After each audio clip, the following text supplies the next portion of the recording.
Welcome to the Best Music Podcast. My name is Dan the Music Man, and this week's featured guest is Brian Drux.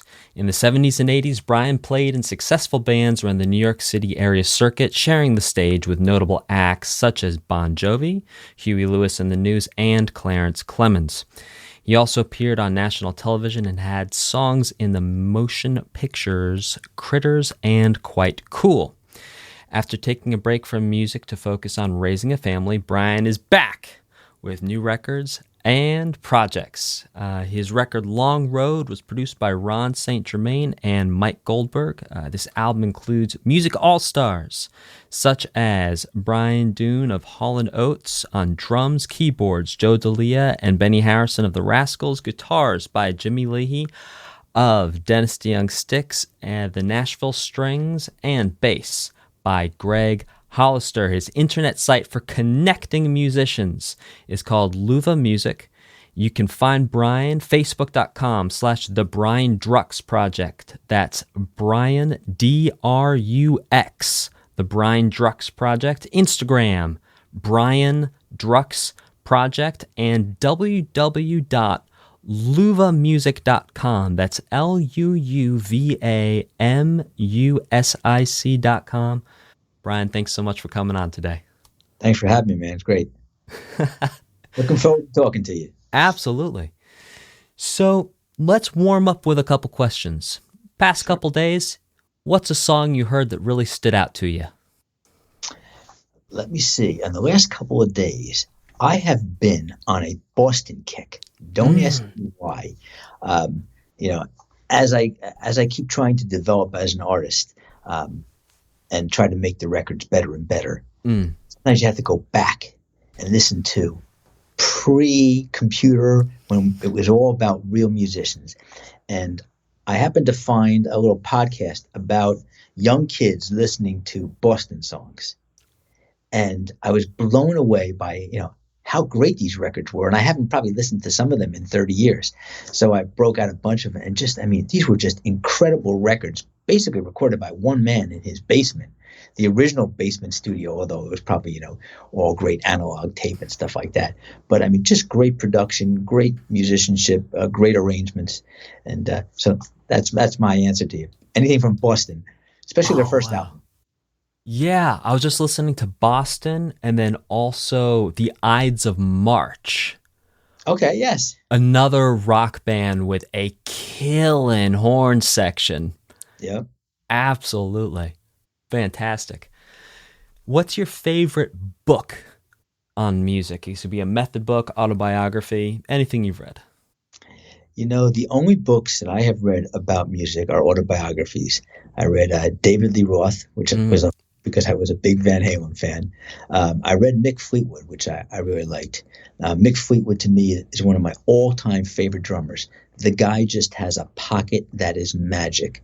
And he's got a resume that really, I think, 60s, 70s, 80s, 90s, 2000, 2010.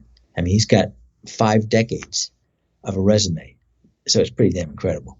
Yeah, plus Dreams just had a resurgence on TikTok. I don't know if you saw that. Everyone on TikTok was like doing stuff to Dreams because some guy in his car like broke down and was drinking orange juice while he was listening. Anyway, weird thing. Great music. Love it. It's funny. My daughter is 25, and she'll be 25 in about a week. And she is totally into Stevie Nicks. So as a father, I find that very interesting that the kids today are still, finding inspiration by the music that we grew up in. It comes back around, and I think your earlier point of going back to a time where the qualifier of making a good album was intensely precise musicianship, going back to those albums as a sort of North Star, not just of quality, but also work ethic. My goodness, like listening to the Eagles' harmonies without an ounce of auto-tune on them, or Crosby, Stills, Nash & Young, or Fleetwood Mac, listening to those the level of musicianship, I'm going to start repeating myself, but the level of musicianship is just so gosh darn high. Going back to those albums, even though we have all our modern fun tools and, oh, you sang a wrong note here, we can adjust that, no one's going to know. It's really interesting to always bring it back to that sort of 70s, 80s level of thing. There is a voice teacher on YouTube. I can't think of his name offhand, but he has a series of videos now where he isolates the lead vocal track, and he isolates everybody from Freddie Mercury to David Coverdale from Whitesnake, Journey, and you hear these guys' voices, and it is just, I mean, there's a little wrong note in there every once in a while. There's a little bend that just doesn't make it, but it doesn't make a difference because their personalities were so strong, and how they were able to bring that across in the music.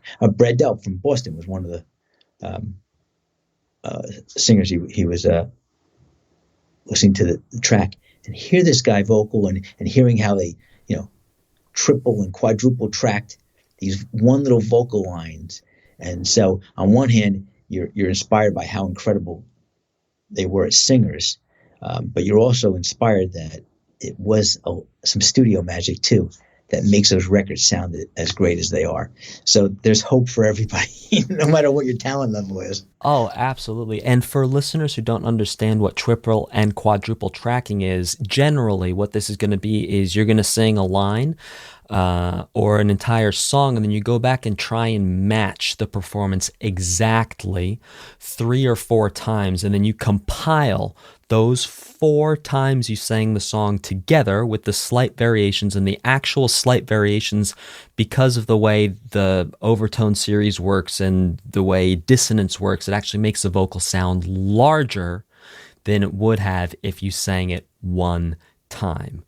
Notoriously, John Lennon was not that good, especially at the beginning of doing that. If you read Jeff Emmerich's book, he talks a lot about John having to sort of pull his hair out, going back, because you need to match every inflection perfectly.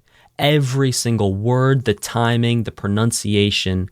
And so when you're doing it with vocals, there's so many minutiae that come together to really create that facsimile when you're laying their vocals through. So let's talk a little bit about your vocals and your singing and just the gritty soulfulness that you bring to your music, which is just so much fun. I listened to a lot The Long Road, your second to last album, and then Homage, the latest EP. Let's talk a little bit first about Long Road. The musicianship on this is fantastic. The production is perfect, spot on. The mixing, mastering is untouchable. And then you bring this very interesting mix of this sort of simply read soul, plus this James Brown fire, plus this rock guitar thing, and bring it all together to create this music that's really fantastic. So can you talk a little bit about how you came to that sound? So what I find interesting is in our prior conversations that we're talking about, old school records, we decided to do this record old school. We had a group of old schoolers, that's for sure. Ron and Mike, who produced it, are 2 friends, and both their resumes go back. I mean, Ron goes back to Jimi Hendrix. He has worked with everybody, Whitney Houston, Duran Duran, the list goes just on and on. So he brings this, and New York City recording studio, history with him. And if we weren't recording, we were listening to Ron's stories of what it was like to work with all these incredible stars and big budgets, and money was no object, time was no object. But again, the level of musicianship and talent. So what we decided we were going to do is we put this group together and we rehearsed in my basement, just old school, and just kept rehearsing and kept rehearsing and kept rehearsing. And then we went into Ron's studio and cut the record. We did it in 2 phases.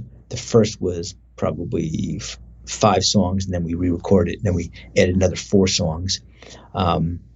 And, you know, I think my next record is going to be called Stew, because it is definitely all the parts that make up the great stew that we eat, and it's the great stew that we listen to. So growing up, you know, I grew up in suburban New Jersey.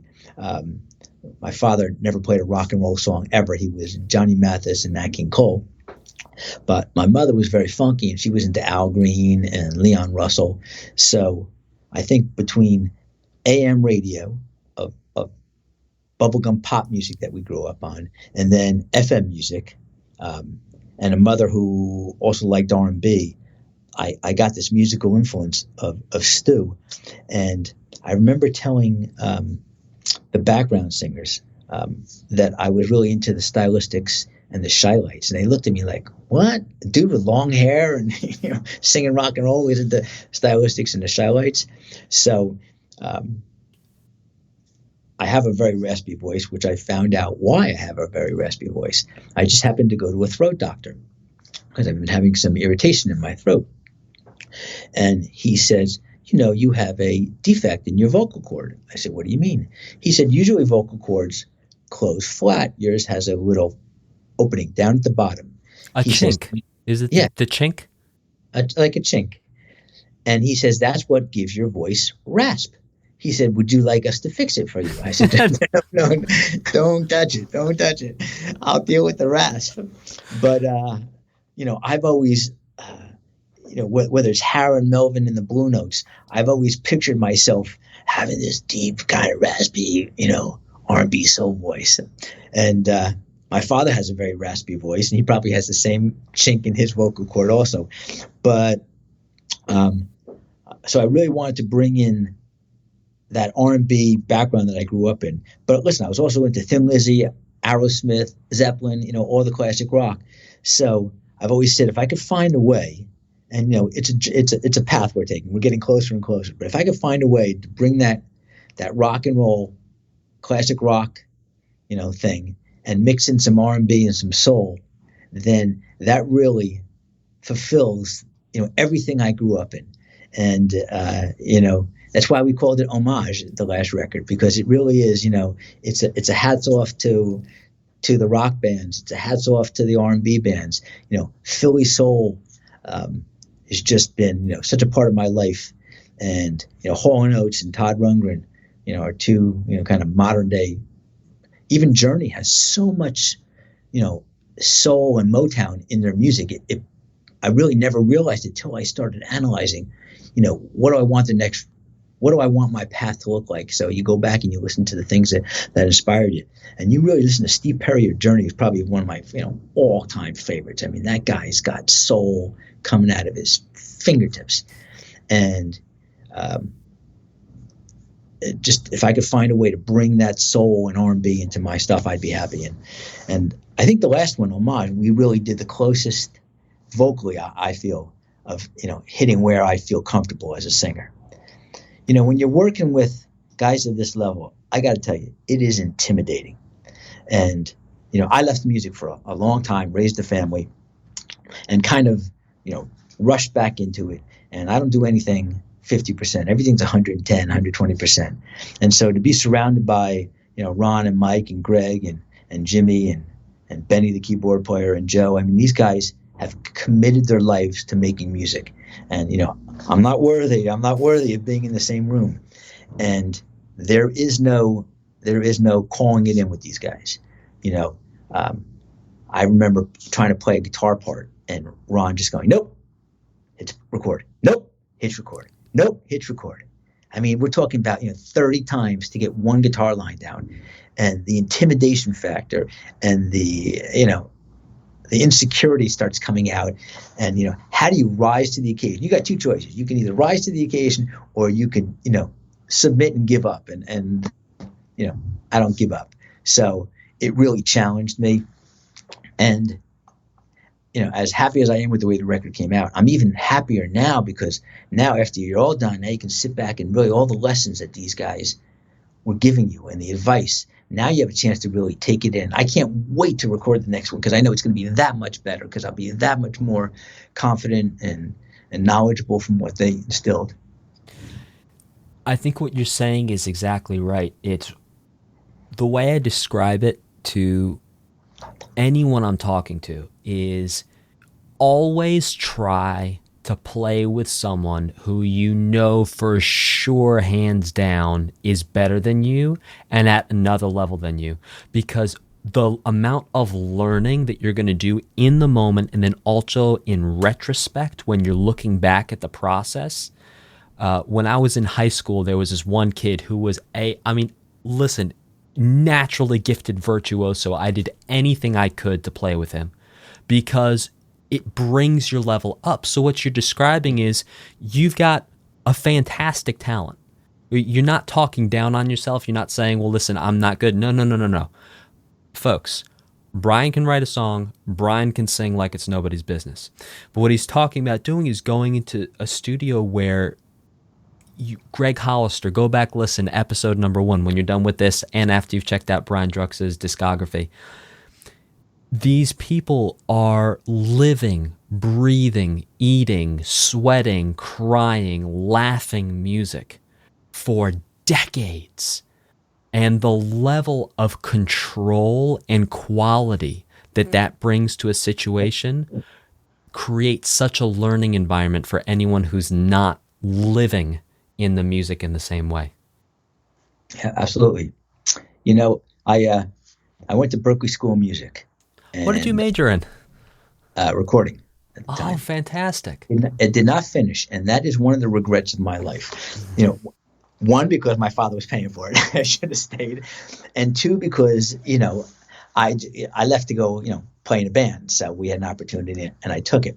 And listen, life has certainly worked out very well for me.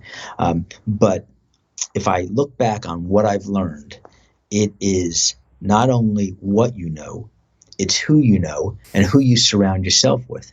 And so, if I had stayed in Berklee, who knows who I would have surrounded myself with and where my music career would have taken me. But, I left the music world and I went into business, and I've been successful in business. I have a couple of different companies.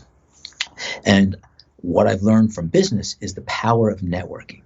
And so as I started the Brian Drux project again, the first thing I did was I'm going to go out and meet as many musicians as I can that are so much better than me, because I always want to be the dumbest businessman in the room and the worst musician, because you can only go up from there. And I walked into a bar in Boonton, New Jersey, and Gregg Hollister was playing. And I didn't know Gregg. And the only reason I went to this particular bar is because his guitar player, Jimmy Leahey, happened to be Facebook friends with a friend of mine. This is kind of early days of Facebook, so I didn't quite understand, that even though you're friends, you may not really know these people, but what the heck. So we went and saw him, and blown away. And Gregg tried to give me one of his CDs, and I went to pay for it because I'm not taking money. I said, dude, you're taking money. So, instantly I got his name and number, and I went to the same bar, the next week, and there was a saxophone player, Frank Elmo, and I got his name and number, and, I instantly waited a week, and I called these guys up, and, here I am. I haven't played in a long time, so my chops were not, up to par. But I threw myself right in with these guys, and they said, sure, whatever you want to do. And from, Gregg and Jimmy and Frank, I was able to get all these great musicians together for my first record and my second record and my third record. And what I have learned about listening, it's very interesting. When you play with musicians, next time you're in a group setting, watch what the musicians are watching. Are they watching the wall, or are they watching the other musicians? And all these great guys I'm playing with now, they're watching each other, because it's a conversation. And how do you have a conversation? How would I have a conversation with you if I'm staring at this wall? So, you start taking all these things. I got to watch, man. I got to listen. I got to anticipate, where they're going to take this thing. And over the last couple of years, these guys have taught me so much. I'm 59, and what I've learned in business, and what I've learned in music, and what I've learned in life, and what I've learned as a parent is you can't stop learning. The day you stop learning is the day you start dying. So these guys I've been blessed. to have all these people in my life. Speaking about feeling on top of your game for the Homage EP, your voice does sound phenomenal on that EP. And there's one thing I want to bring to everyone's attention, and that is the use of bongos, or was it congas, on an AC/DC cover of it was You Shook Me All Night Long, right? Correct, yes. Yeah. Conga and hand claps. There you go. Congas and hand claps. Been on an AC/DC record. If you think about, classic rock, it all came from old blues records, right? And there were so many songs growing up that we thought were original songs, but they were just covers. But the artist at the time took it and made it their own. And here's my thought on doing songs, because we play in the bars around, and you have to play, songs that people are going to know. But you should put your own fingerprint on it. Make it stand out. Make it you. Whatever that you is. Whether you're a raspy singer or a soft singer or a tenor singer, whatever it is, tell the story, but through your eyes. So with Homage, those songs, I told those stories. Wild Horses by the Stones, to me, is just one of the most beautiful songs. And, I've listened to Rod Stewart, and he says, I'm just a storyteller. So you really tell the story. And when you tell a story, don't tell somebody else's story, tell your story. Make me believe that what you're singing is coming from your heart and soul. And that's what I think we accomplished with Homage. So for us, an AC/DC song, which is such a part of my background, I'm not going to sing it like AC/DC. I'm going to bring some R&B to it. But how do you bring R&B to an AC/DC song? So you bring some congas, and you bring a piano player who really knows. Joe Delia is probably one of the most incredible piano players I've ever heard. And when I describe Joe's playing to people, I say, so rock players play on the beat. Sometimes they play in front of the beat. And R&B players play on the back of the beat. And New Orleans players play really far on the back of the beat. And that's what kind of brings that sultriness to it. Joe plays so far on the back of the beat that he's almost fallen off the chair. And his touch is just mesmerizing. So the 4 songs on Homage, really, to me, would never have happened if it wasn't for Joe and bringing this New Orleans R&B feel to an AC/DC song, to an Elvin Bishop song, to a Rolling Stone song. So, and for our listeners who maybe don't understand what you mean by sitting forward on or behind the beat, what we're talking about is a question of milliseconds playing sooner or later in relation to the sort of agreed on pulse or the beat of the music. And those milliseconds, when spaced out over time and performed at the same spacing in relation to the beat, give the music a different feeling. So what you're describing Joe Delia is pulling so far back, so many milliseconds away from that agreed on pulse, that it's just giving it this thing. And for anyone who's listening to the audio, I'm doing a slow dance to describe how slow it is, but it's almost like sticky. Yep. Yeah. Super cool. Yeah. There's a couple songs on Long Road that feel perhaps a little autobiographical, where you seem to be talking a little bit about your story, talking about having nights where you feel the darkness coming in. Is that something that the juxtaposition of having a life experience where there's some sort of pain or discomfort involved, and then bringing that into songwriting? What's that experience like? Is that a cathartic moment? Is that sort of like therapy? Are you getting it off your chest? How does that feel for you when you do something like that? It's funny to mention that song. That's my most proud lyric writing. I was growing up, I was never really into writing lyrics, and the music that I listened to from the Beatles and everything else, it was really, love songs. They were always love songs. And then I started listening to Jackson Browne, and his lyrics are just amazing. And he has an album. I can't think what the album is, but his wife had passed away, and he wrote a song called "Here Come Those Tears Again," and it talks about how he can hear her footsteps coming down the hall, and she's not with us anymore. So my guitar teacher at the time turned me on to it and said, "You got to start listening to lyrics." And then fast forward, my wife, she's totally into lyrics. And we'll be listening to the same song, and she's like, "What do you think?" I said, "Oh, I love the groove on it." She goes, "Well, didn't you hear the words when you love the groove?" I said, "No, I didn't even hear the words." So she really started getting me into listening to the lyrics. And so on Long Road, and that's why we called it a long road, because it took me a long time to get there, I really focused on writing about, my feelings on life and darkness. And if ever there was a fitting time for people going through tough times, it's right now. I gotta believe there's a lot of people suffering, being locked up in their houses and losing loved ones and losing the life that they knew, and questioning everything that they believed in up to this moment, because now everything's just different. And darkness was, for me, that kind of thing, because I say I'm usually a happy man, and I'm always in a good mood. And then my youngest got very sick and hospitalized quite often, and I would spend the day in the hospital with my wife, and then I would go home, have to take care of the dogs, and then she would sleep over in the hospital. And so I would be dreading laying in that bed at night, because I was worried sick about my daughter. And during the day, life keeps busy. Doctors would come in, and I'd be going get food for my wife and daughter, and just being the caretaker as the father. But when you're laying in bed at night, it is just you and your thoughts. And so that to me was the darkness.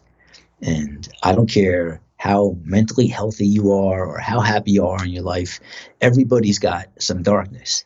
And so I also talk about the light in the song. And in the morning, I would just pray for the morning, because the morning would bring the light, and then that would keep my mind busy. So that's what that song is all about. It's all about the darkness, and just hang in, because the morning's going to come. And from an arrangement perspective, it starts out with classical guitar, nylon string guitar, and a cello. And the cello is a haunting instrument. I mean, it can just the sound alone sounds like the most beautiful crying I've ever heard. It emotes so much emotion, and my mind is blank as to who played the cello on the record, but this guy's got a resume a million miles long. And what he did with the cello, between playing just melody lines, doubling those melody lines, and then taking his bow and just making these bizarre flanging sounds as you listen. And the arrangement starts with just the guitar, and then the cello comes in, and then eventually the drums come in, and this, searing guitar solo. Because to me, it was like, the morning's coming and the light's coming in, and with the light is hope, and, all that other, hokey stuff that goes along with it. But that's what I was going through.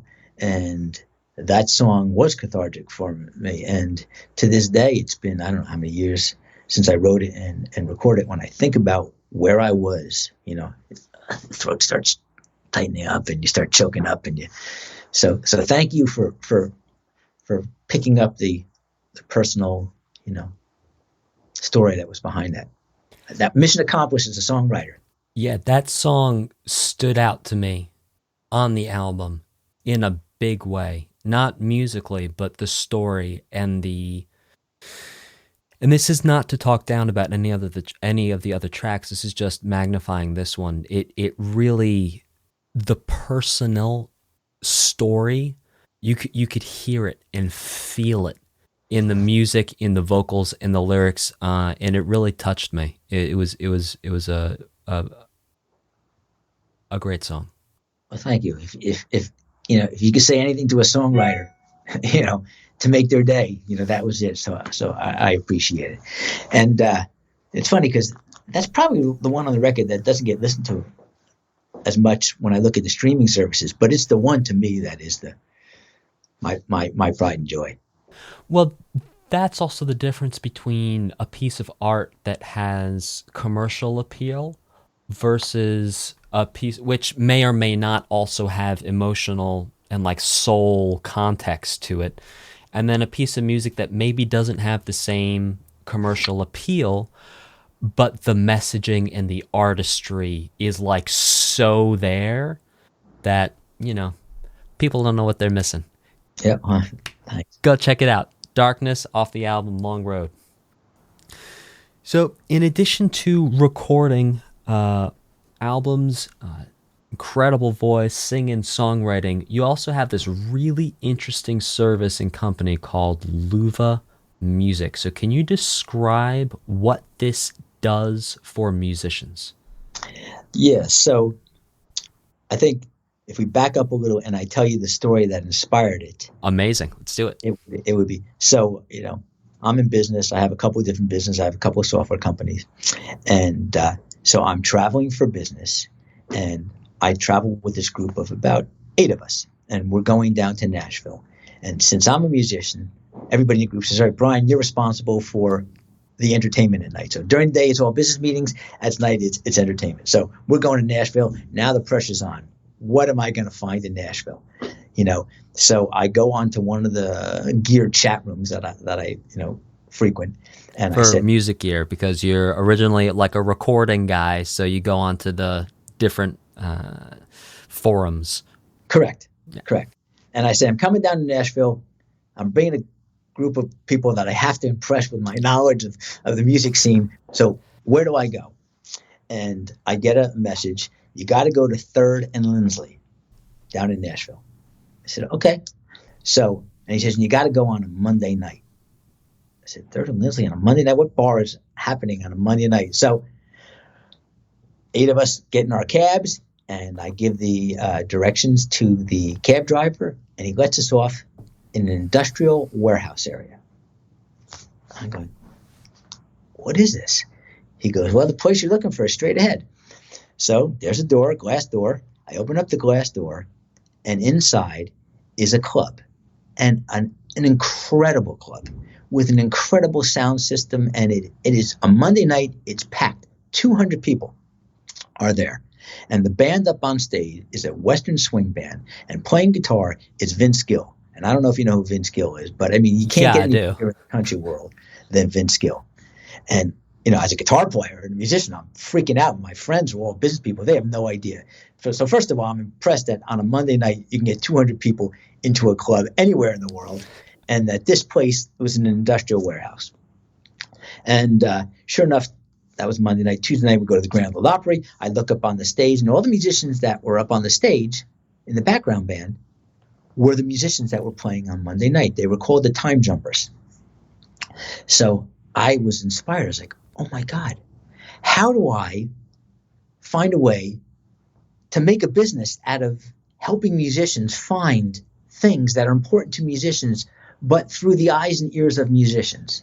Yeah, you can Google what to do in Nashville. It's going to tell you to go down Broadway in Nashville. And there's just 9 trillion drunk people on Broadway in Nashville. But for a musician to tell me about 3rd and Lindsley and think about all the other things, whether it be looking for a recording studio or looking for a teacher or looking for a repairman, or imagine in this day and age where music stores really are closing up. There's not many music stores. How do you find out about a guitar? So fast forward, I'm at a friend of mine's son's wedding, and he sits me at a table, and the couple at the table live around the corner from me. I have no idea. I've never met who they are. They turned out to be incredible musicians. He's got an incredible arsenal of guitars and basses, and he lives around the corner from me. And I'm going, how do I not know you?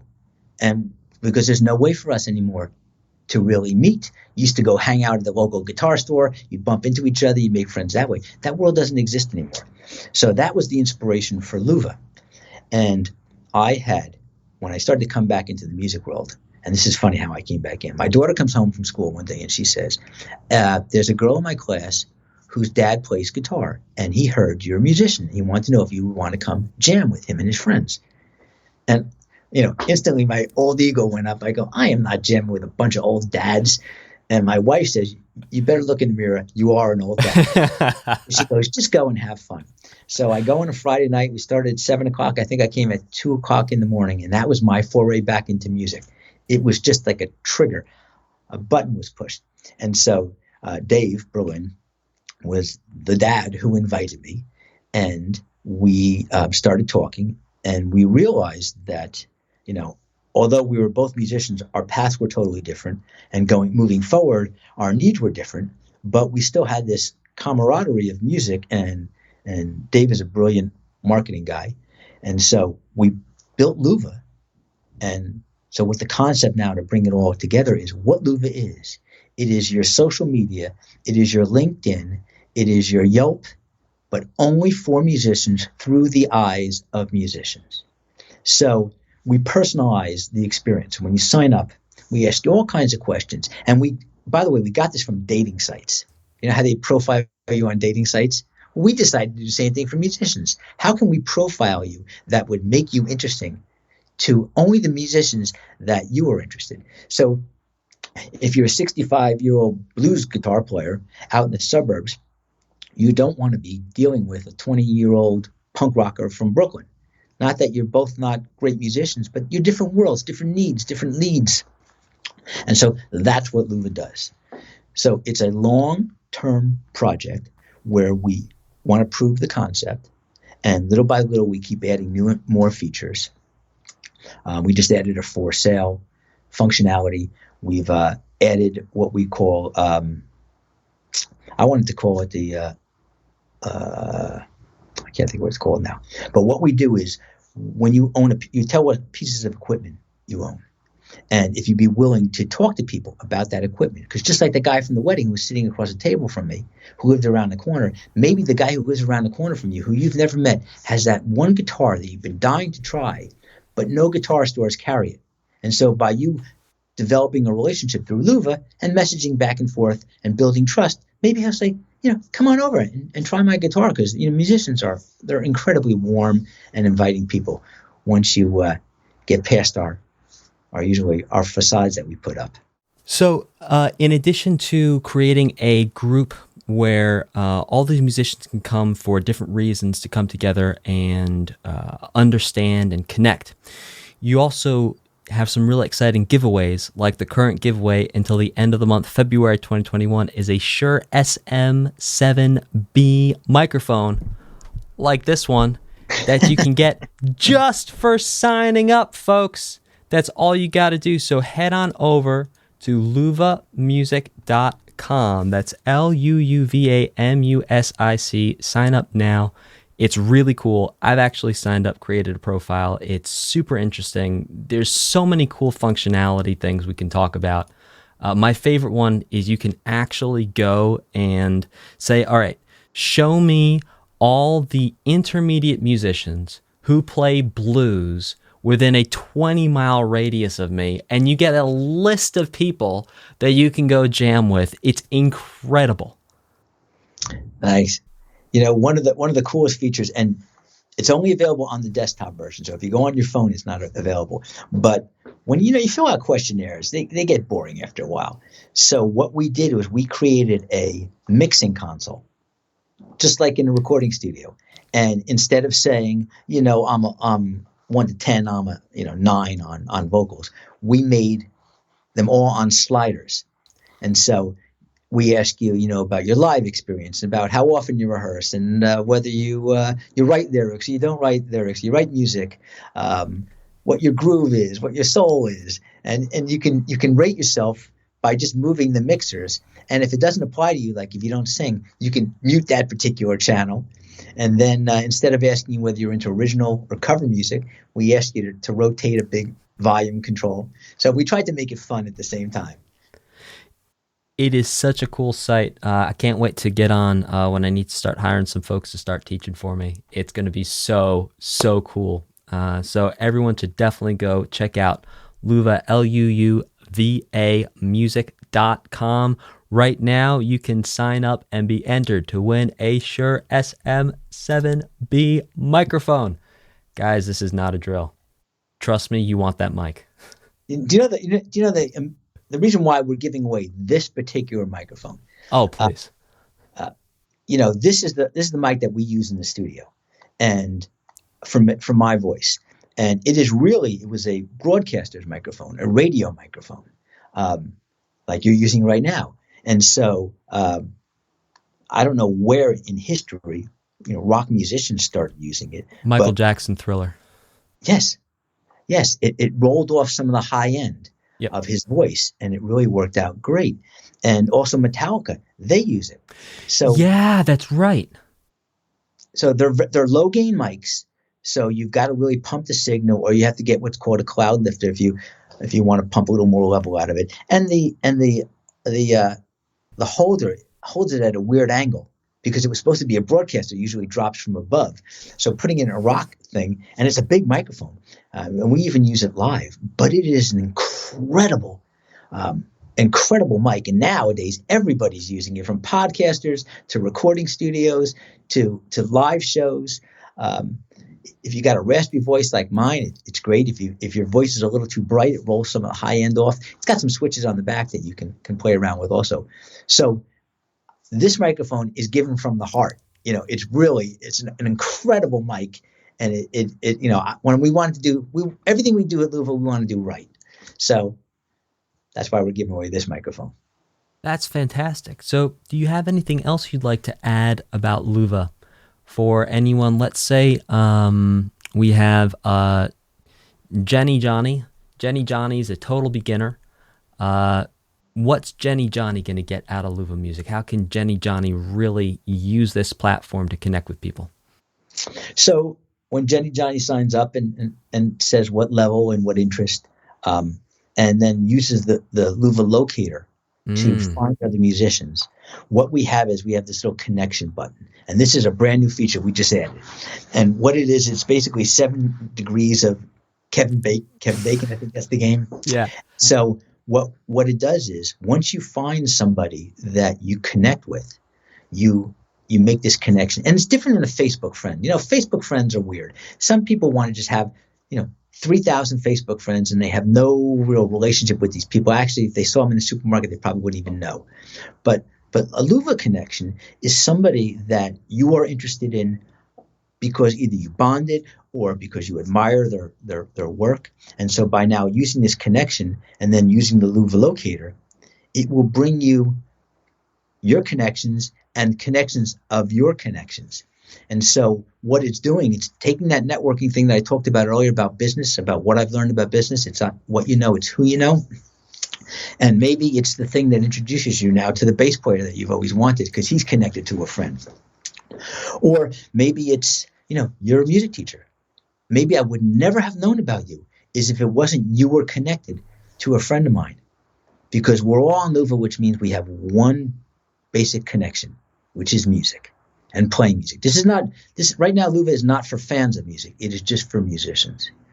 So that's the example that you gave, whether it be finding that teacher or finding live music or finding a local music store that on a Monday night is going to run a seminar on, how to buy your first guitar or whatever.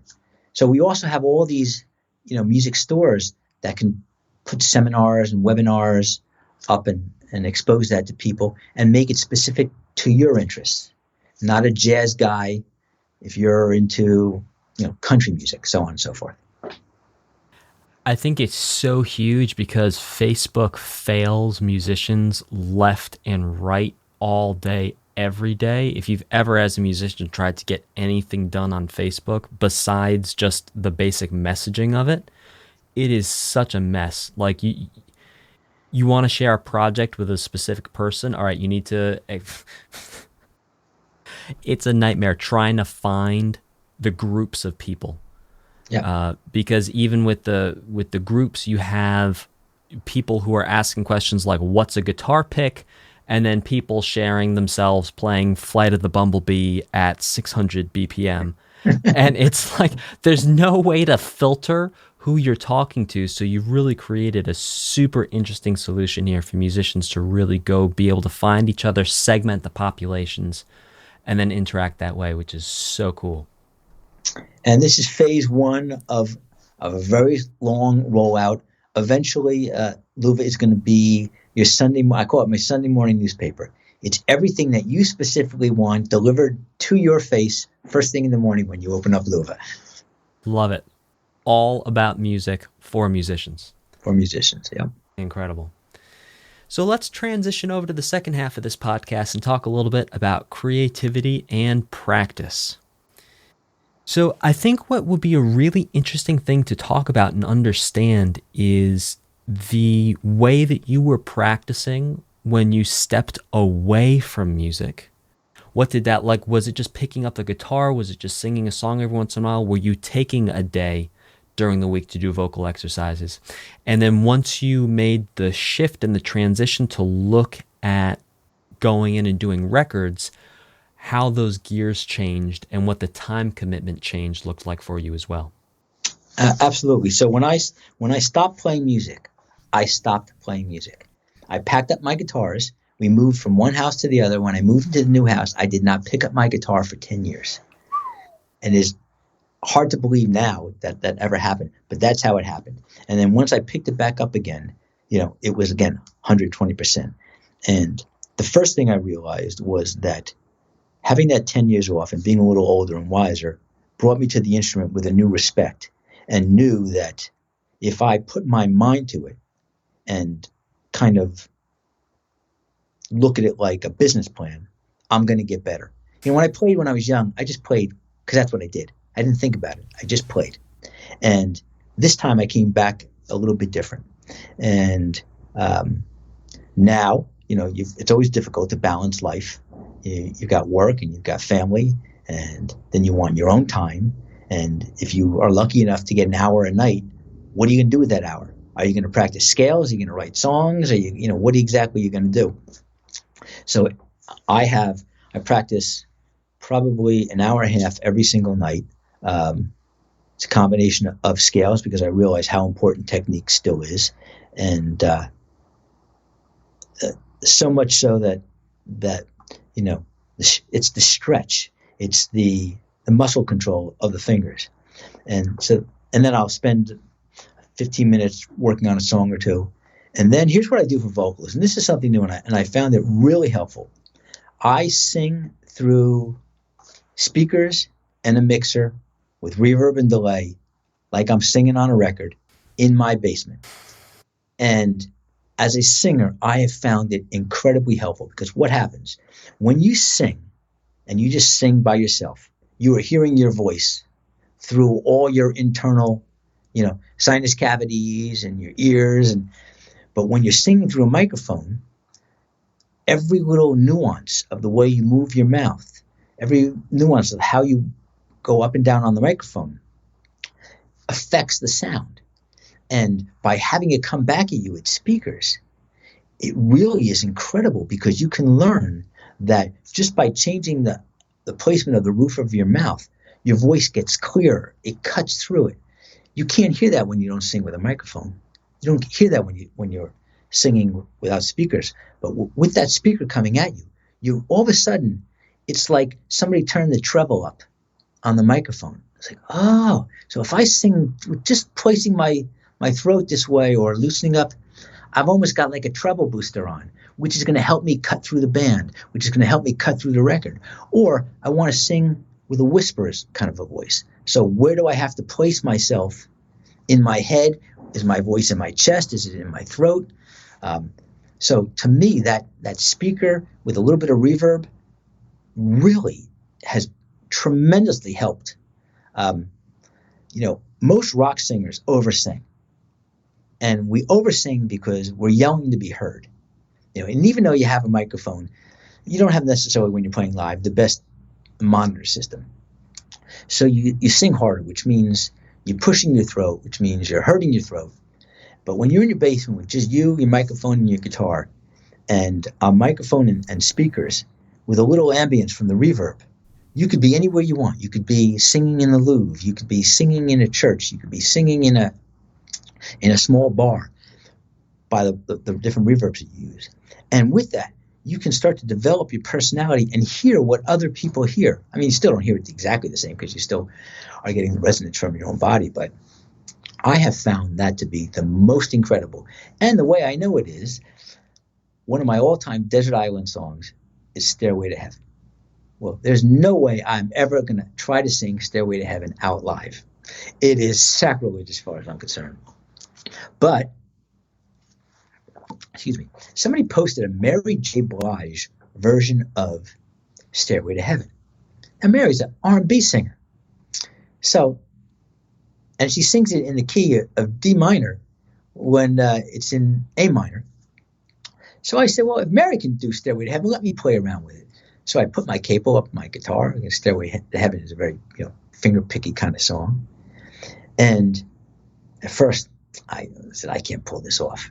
And then I put the microphone up with some reverb, and it kind of gave me a little confidence boost. And I just started playing around with Stairway to Heaven. Well, this last weekend I had a gig, and I felt confident enough to do it. And I sang it soft, and I knew where to place it because I had practiced it with the reverb in my basement. And, that's a kind of airy song, so you need a little bit of reverb to kind of create that space that Led Zeppelin created. And I contributed it all to singing in my basement with, a speaker, some reverb, and a microphone.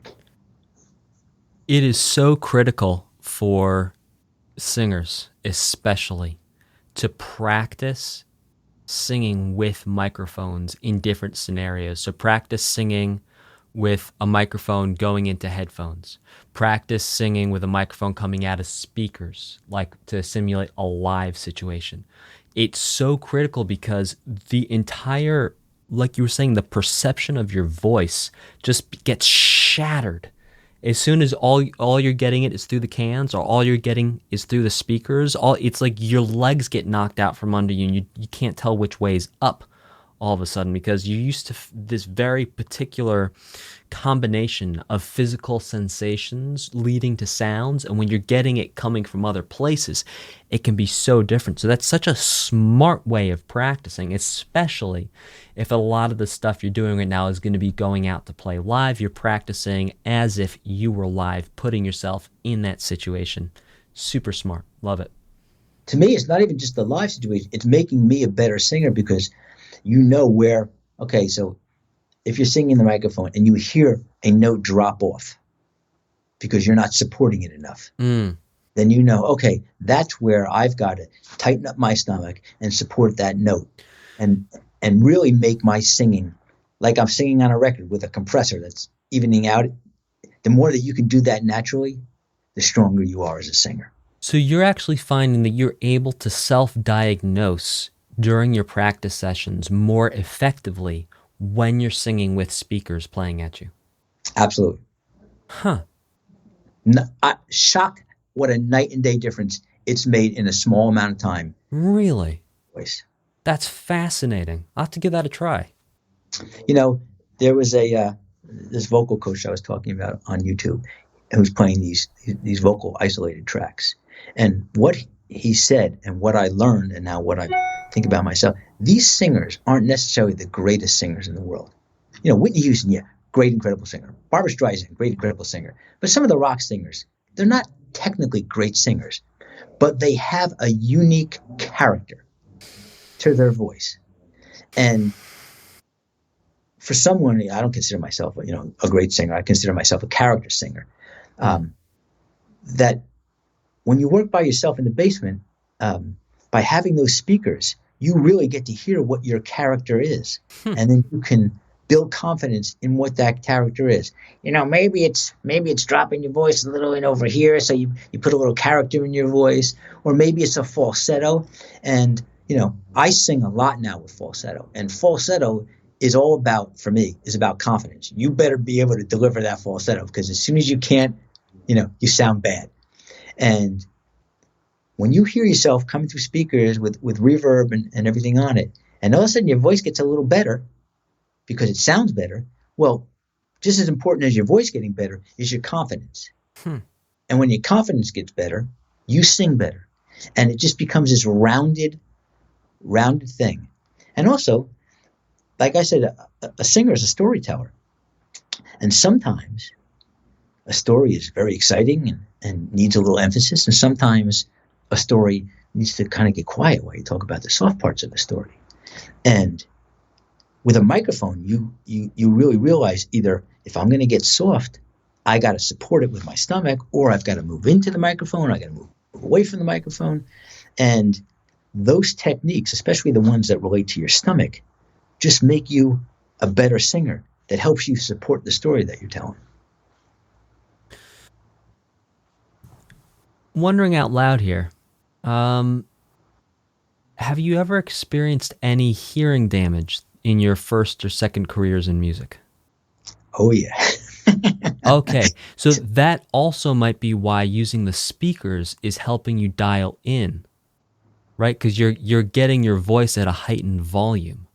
Mm-hmm. Huh. Yep. Fascinating.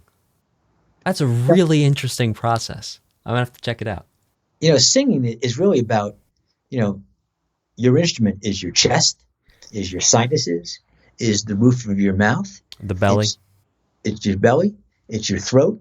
And each one of those little tiny things has such a major effect. And you sometimes can't hear it by just singing out in a room. So putting it through a set of speakers and even recording it and then listening back, nothing better. Amazing. I think also talking about the process of recording for practice is super important. That way you can get an idea of what you sound like outside of your head. So in addition to getting that feedback from speakers, also going through recording anything and then going back and listening to it can be a brutal heartache of an experience, but it can really show you your shortcomings and, to your point, help you find your character a lot more effectively, because then you can hear, oh, that's not what I'm going for. What I'm going for is this. What I'm going for is this. And then you can go back and iterate and try again. And then on that, finding your voice and your character, the most important thing of that practicing down your basement is finding your key. Guys hate playing in the band with me because I don't do any songs in their original keys. Oh, for sure. You need to, everything needs to go around making your voice sound the best it can possibly sound. Yeah.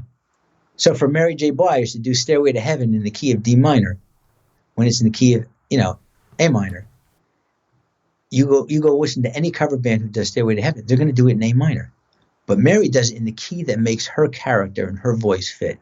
And so, a song that you try to sing in the key of G may totally uninspire you, may make you feel like I can't sing, I'm not a good singer, why am I doing this? Throw that song up in the key of C, and all of a sudden it takes on a new life. And it takes on, sometimes when you play it, especially on a guitar, if you're using a capo and things like that, as you change the key, the feel of the song also changes. And so now you've got a key that works for your voice. You're inspired by this new key to mix it up a little bit and make it a little bit your own and put your own signature on it. And so it's a win-win for you as a singer. It's a win-win for you for technique. It's a win-win for the audience. It's going to listen to you do your version of the song in the key that works for you. And I think the one thing to add to that is also to play with register, because it's not necessarily just about, let's say your first note is a C4, C4 being middle C. It's not just about bringing that C4 in a linear fashion up and down. It could also be about trying C3. It could be about trying C5 as your starting note. So don't just think, oh, well, Robert Plant sang it here, therefore I need to keep it here. You can find some very interesting, like imagine we had Leonard Cohen singing Stairway to Heaven with his deep gravelly bass baritone thing he had going on. He would sing it in a different register, and we wouldn't drop all the instruments down to make it relative to where his voice was. We'd keep the instruments where they were, and he would drop his voice down. Yep. Let's talk about creativity. Do you take any steps to stay creative? Yeah, you got to listen. Mm. If you are not listening to music constantly, how are you going to get inspired? So, there's so many, stories of songwriters whose songs were stolen. And, back when I grew up, that was about the worst thing you can do is steal a song. Then it became very in style. Then they were using samples to make, a song. And then people were taking songs and just singing a different melody on top, which, blew my mind. But, you've got to listen. You got to listen outside the box. You got to find artists and genres that you are not used to, even if you don't like them. I love Rachmaninoff. From a classical perspective, he's probably my favorite classical artist. Well, there is the singer from the Raspberries. My mind just went blank as to what his name is. Eric. I can't think what it is. I'll come up with it. So he had this huge bunch of soul records in the 70s and the 80s. Huge hits. All by Myself was one of them. And he had a little musical interlude in the middle. Just listening to it as a kid, I loved it. I didn't know that was Rachmaninoff, that he put in the middle of a rock song. And he actually, if you look up Rachmaninoff now, Eric Carmen is his name. Eric Carmen gives credit to Rachmaninoff in his songs. And it wasn't one song. He had a couple of songs where he used pieces of Rachmaninoff throughout his music. And now you listen to Rachmaninoff, and he's just such a romantic writer, but that can inspire a rock singer from the Raspberries, who were this power pop band. There's even a Kiss song that has some Rachmaninoff in it. So where you're going to get inspired, you never know. My wife and I love to go to New York. Now, as long as I've been going to New York, and I live 30 minutes outside of it, so I've been going there since I was a kid. We park on a new street every time we go in the city, and we just walk. And you never know what you're going to stumble across, whether it's a great restaurant, whether it's a great store, or whether it's a little park that has great musicians in it. You never know. Well, it's the same thing with music. You never know what you're going to see when you take a new street. And, growing up, when I did, music was delivered to you, and it was filtered, and you only heard the best of the best. And that's what makes it classic, because these guys were so good. But if you think about all the classic bands in the world, there's not that many of them if you think about all the millions and trillions of musicians. And classic rock stations probably have, 100 bands that's all they play. Well, what about all the other bands that we never heard about? So today, via the internet, you're exposed to artists that you never would have known.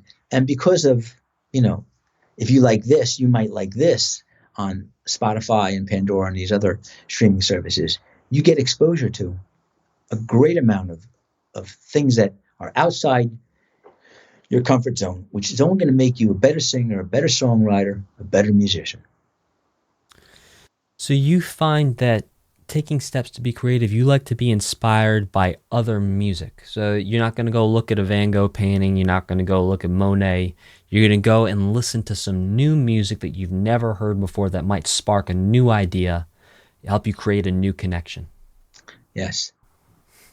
And the other thing I find very inspiring is being by yourself, whether that be out on a bicycle, out on a rowboat, sitting on a beach.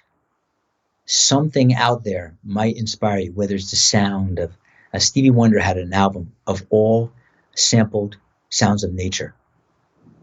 So instead of drums, it was a rock. Instead of a cymbal, it was a pebble that hit a stream. So there's a guy who got inspired from music just by the sounds of nature. But I find when I go out on my bicycle, and I can just, be in my own head. Maybe it's a song, maybe it's a melody that just pops into my head, and I can just sing. just go out there and play around with the melody as I'm driving through the woods or running down the road. Do you have a time or a time of day, or times of day, I should say, that you feel more creative, or you tend to engage in more creative activities? Yes. So my creativity is usually at night, usually 8 to 10 o'clock.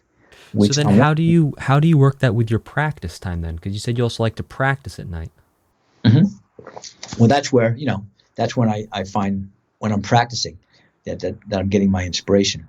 And what it may just be a new pedal or something that I put on my guitar that made a new sound that inspires, or a new open chord that playing around with inspires a melody, inspires something new. And then next thing you know, here I don't know if you're a songwriter, this is probably a songwriter's nightmare, is I get an idea for a song in my head, and then I have to go to sleep. And then all I hear in my head all night long is the song.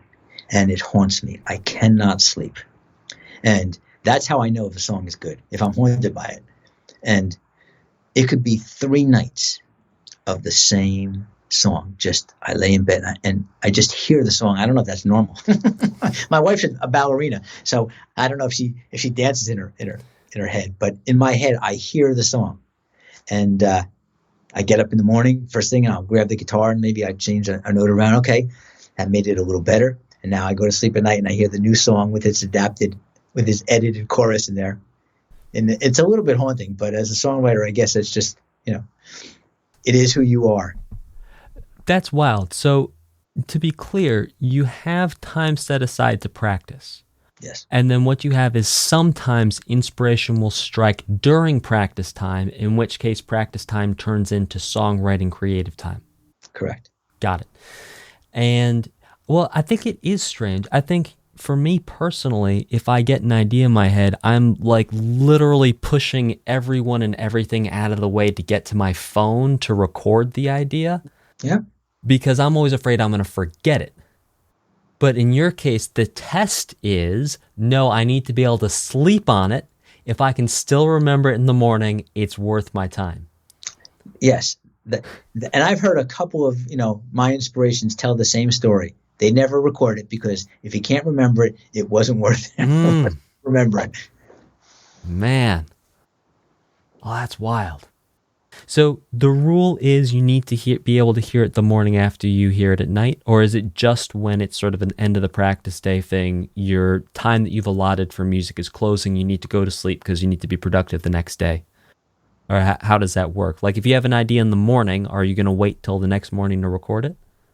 No, fortunately, except for, certain hours during the work, whenever music hits me, I can grab a guitar because they're all over my house, or run over to the piano real quick. And sometimes I'll be sitting at the table with my wife and an idea will come to me.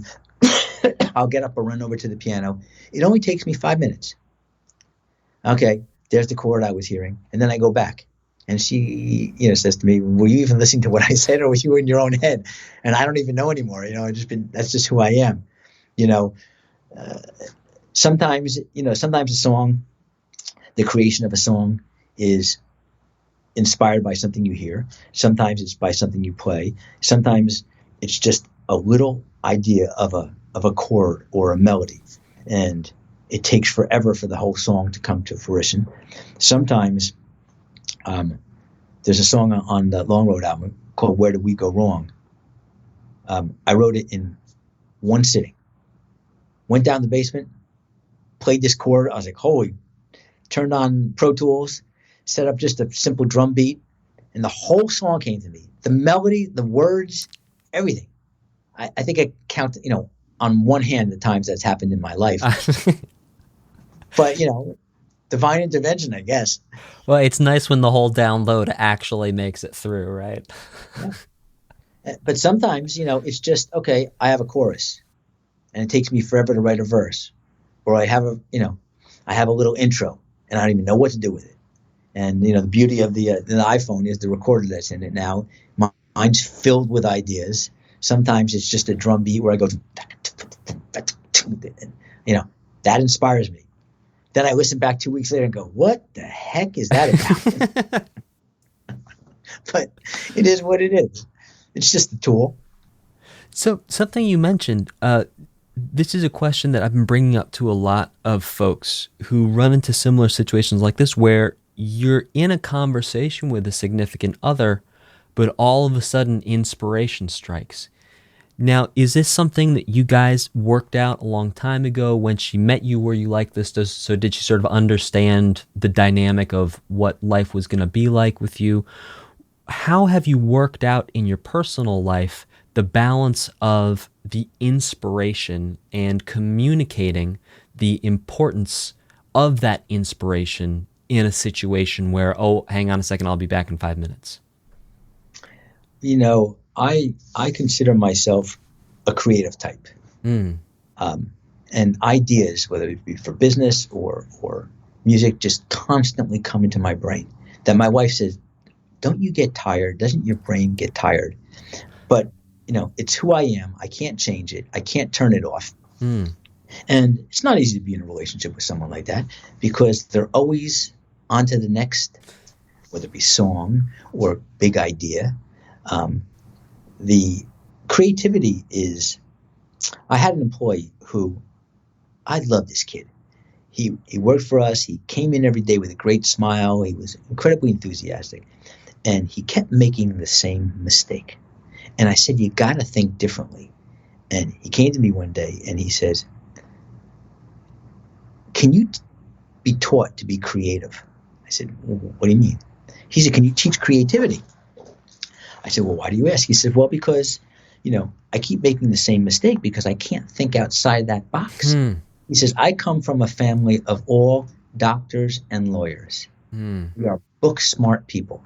I don't think anywhere in my family tree there's ever been a creative, original thought. And it really made me think, can you create, can you teach, can you learn creativity? You know, Paul McCartney once said, there's a certain amount of songs inside of you, and that's it. And if you listen to, you know, Paul McCartney's earlier years versus, you know, the recent years, some would say, you know, his songwriting is good as it used to be. And it's because is he running out of songs? Is he running out of melodies? Is he running out of opportunities to be creative? Is he running out of creative input? You know, I have no idea. And I don't want to ever question that, you know, how incredible a songwriter Paul McCartney is. But you know, you always wonder. And in a relationship, you know, and my wife is a ballerina, and she has taught and choreographed, and so she's a creative soul, but her creativity is different than mine. And mine is nonstop. My brain doesn't shut down. And so, yeah, to your point, it's not easy balancing all those things in a relationship. You'll find that a lot of entrepreneurs are musicians. And I think it has something to do with that creative gene that, you know, they've used in ways to make a living. I've belonged to a lot of entrepreneurial groups and tons of musicians in there.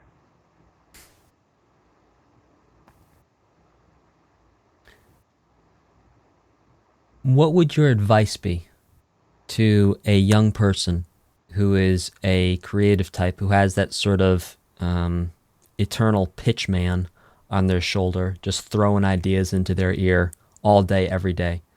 What would your advice to be to this person who has met someone that they really care about in terms of the conversation to have around explaining this?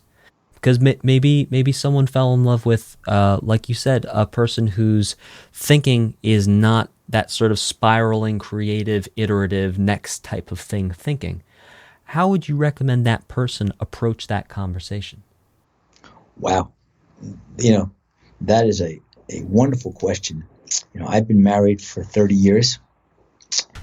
No, I've been together 30 years, married for 26 years.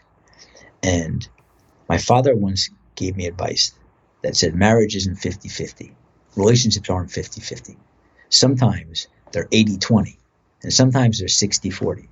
And if you're willing, and as humans, we are sometimes, we don't give as much to a relationship as the other person is. If you're willing to take that extra from the other person, you have to be willing to give that extra.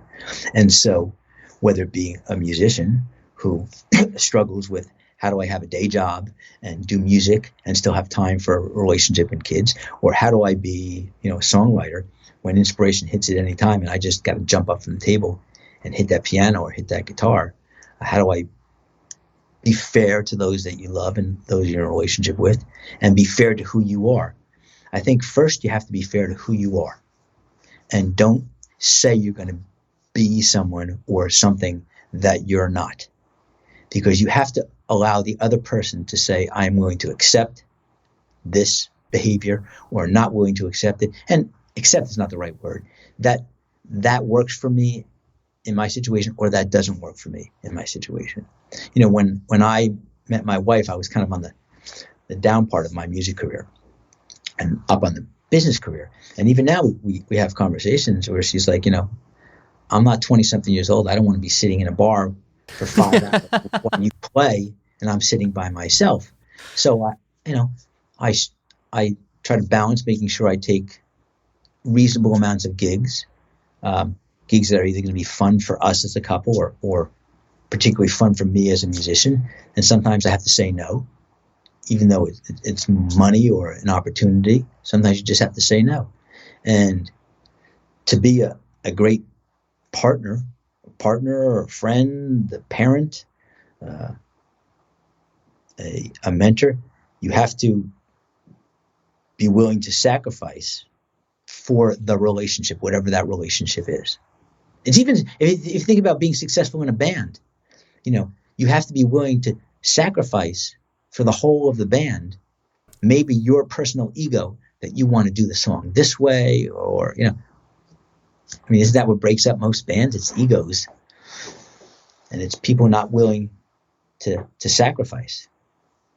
And sacrifice isn't a bad thing. Sacrifice I think it's a really good thing. It really shows that you're growing as a person.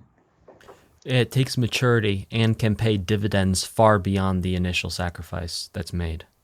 Yeah. Think about if you bring a song to a band and you say, here, guys, just bring your inspiration to it. Or if you come, here's my song and here's what I want you to play on drums and here's what I want you to play on the piano. It's the same thing. You got to be willing to sacrifice because of what positive things would come from it. It's the same thing with a relationship. So to summarize that, have an honest conversation as a musician. Say, listen, this is who I am. This is not going to change. I might be able to hide it for a month or two, but that's going to be a lie to myself and it's going to be a lie to you. Mm-hmm. There's going to be this little man on my shoulder with a megaphone shouting ideas in my head, and I've got to listen to him sometimes. It's just how it is. And I think it's very interesting that you describe the balance of saying, okay, well, I'm not going to take every gig that comes my way. Because like you said, your wife doesn't want to just come hang out in a bar for 4 hours while you play covers every week. It's a very, very interesting compromising situation that you personally have found, and then also really great advice for people who are coming up. Yeah, and as musicians, you know, we're in a category unto ourselves because it's, you know, we make our living mostly at night, mostly on the weekends. How do you get a relationship in there? How do you get a relationship that, you know, you are up on that stage for 3 hours? It is all about you. And now you got to come back and it's all about us, or it's all about the family and things like that. So musicians, you know, as most artists, most actors, dancers, anything in the arts. Yeah, that ability to switch gears between me performing and then me, the human. Yeah. Who, you know, you have to be a human. To describe yourself 100% as a musician, I think that can get you into some bad places because, relationship-wise, yeah. I'm not saying professionally, you can get you into great places. Yeah. But I think relationship-wise, you have to be able to put the music down for a time, even if it's 15 minutes, even if it's 30 minutes, if it's an hour, for a movie, whatever it is, and just be a human being, not a musician, but a human being in a relationship. And I think that that's a really important thing to be able to do. Not to do it all the time, but to have that ability to shift gears. Yeah. You know, and also, but when I think back to when my daughter was very sick, you know, one of the things that got me through was my music. That I was able to, when she wasn't in the hospital, but when she was home, to go down that basement for 30 minutes and just pick up my guitar and go into my own headspace kind of gave me just a place to go to express whatever was feeling inside, just to let some fresh music air into my brain and just give me, for me, it was just, I'll call it an internal peace. And I'm not a religious person, but it just gave me some peace. And then I would go, even if it was 15 minutes, whatever it was, I just run down the basement, play something. It's like an old friend, and then I go upstairs and deal with, the hand that's being given to us at the time. So I think music really got me through some really tough times with my family. And in those cases, you were present. If we talk about the 80-20 rule, obviously it was more than 80%, but you're present essentially for the majority of the time. And then you're taking these sort of recharging the emotional battery breaks where you go on to play music and then you're coming back into the situation at the present.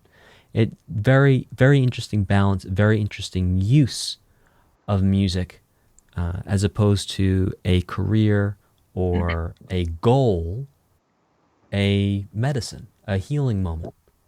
Yep, absolutely. Absolutely. Let's talk about performance anxiety. Has performance anxiety ever threatened to impact or impacted your performance in music? Heck no. But I am, I think that in all aspects of my life, I always reach for my goal is higher than high. I set the bar very high for myself. So even to this day, if I'm playing the smallest little bar and I know there's going to be 3 people there, I go into this thinking it's going to be like Madison Square Garden to me. My equipment is the best. I rehearse, so I'm prepared. I still, get the butterflies before you go on. They're not the same kind of butterflies they were when I was younger. But I definitely go into my own headspace before I play. Even my wife knows. You kind of gone into your headspace. I'm not communicating well. I'm just kind of focusing on the thing at hand. And then the whole gig, and then when we're done playing, it's a night of no sleep. I get home at 1 o'clock. I will be up all night from the either the high of the fun of the gig. I'm beating myself up for I can't believe I screwed that up. I should have done this. I should have done that. I am my own worst critic. So sometimes it gets a little tough, but I think if you, when I play a lot with Gregg Hollister, and here's a guy who I don't have a calculator, probably can count how many gigs he's played, and he just makes it so effortless. I should have asked him, does he have any, jitters, or does he get nervous about a gig? Because we'll play, and I won't tell him the song, I won't tell him the key, and I'll just play it, and he does it. And he does that to me, and I go into a major panic, which is what I say about being the worst musician in there, because playing with Gregg, he'll throw things at you. It's one thing if I know the song. If I know the song, I could probably, once I figure out what key you're doing in, I can bluff my way through the song. But he plays songs I never heard of in my life. How do you bluff your way through that one? And you want to talk about jitters. When I first started doing gigs with him, I would ask him for a set list. He'd give me 40 songs. In 1 week, I learned 40 songs. And then we'd play a song that wasn't on the list. And I'm, flying through the papers trying to find the song. And only when I had a conversation with Jimmy Leahey, who, again, is I can't fathom how many gigs he has and how pro he knows every genre of music. He says, when I play with Gregg, I never even heard of these songs. I say, well, okay, I'm not the only one. How do you figure it out? Now, his ear is a lot better than mine, but yeah, so there's definitely butterflies. But, the longer I play with Gregg, the better my ear gets. The better your ear gets, the better your confidence gets. The better your confidence gets, the more, you feel equally at home sitting on a stage as you do sitting in your car seat. But I hope I never lose that excitement, that energy, that nerve, that keeping the bar real high, because I really want to deliver, 120%. That was my last question. Do you have any last words or anything you'd like to add? No, I think that what you're doing is incredible. You know, I watched your podcast with Gregg, and like I said, I've known Gregg a long time, and we've done a lot of gigs together and spent hours and hours talking. And yet, every time you have these kind of conversations, especially the way you do it, it's like how Howard Stern does an interview. You know, Howard Stern gets to the soul of somebody, and I think the questions and the things that we've kind of touched on today are the souls of what being a musician is all about. And every musician's got a different soul. It's like there's some young kids. My daughter just sent me a tape she lives in Charleston. And she said, Dad, I know you're going to love it. It was two 19-year-old kids doing James Brown.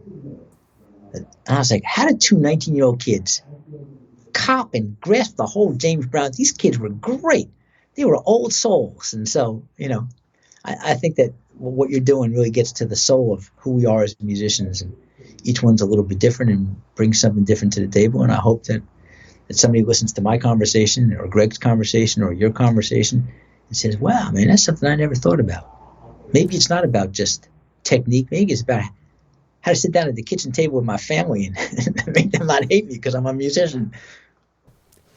That's exactly the point, and that's definitely one of the main goals of this podcast is to normalize among musicians being a human and all the things that we never ever talk about. Like when we're out on gigs, like you want to have every note together. You want to be the guy that knows every song. You want to be the guy or gal who never messes up.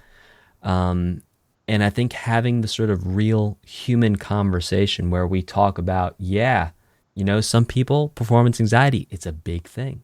For you, it's not. For you, it's the post-analysis that keeps you up all night, not the playing the gig.